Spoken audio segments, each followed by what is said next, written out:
你有久咳不愈的烦恼吗？几乎每天看诊的时候，都会遇到感冒或肺炎引起长期咳嗽的患者。他们总是抱怨，每当觉得喉咙痒、喉咙或胸部卡痰的时候，就想要咳嗽。有些人吹到风或吹到冷气会咳得比较厉害，有些人则是讲话讲多了就会想咳嗽。大家好，我是詹锦琪中医师。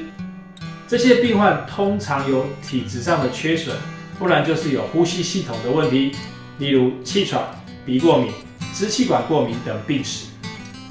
另外有些病患比较麻烦，因为他的肠胃系统也不好，例如罹患胃食道逆流。因为同时有2个系统的问题，治疗起来稍微会复杂一点，所以需要久一点的疗程。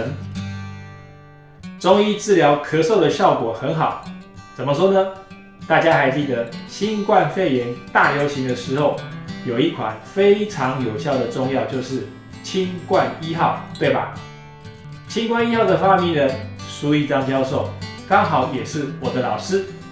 这个清冠1号不仅造福国人，也外销国际，治愈了上百万甚至上千万条人命。所以苏教授因此获得了国家颁发的杰出科技贡献奖。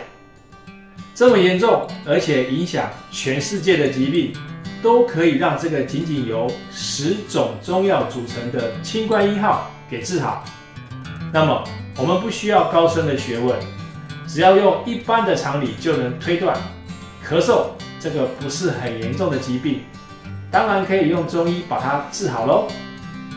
咳嗽这个问题，中医认为基本上属于肺气虚。如果想要保护肺脏、提升肺气，建议大家可以常练一个动作，叫做左右开弓4射雕。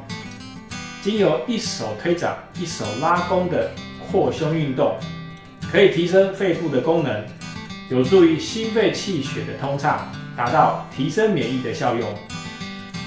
有兴趣学习的朋友，可以到我的频道搜寻左右开弓4射雕，就可以找到教学影片了。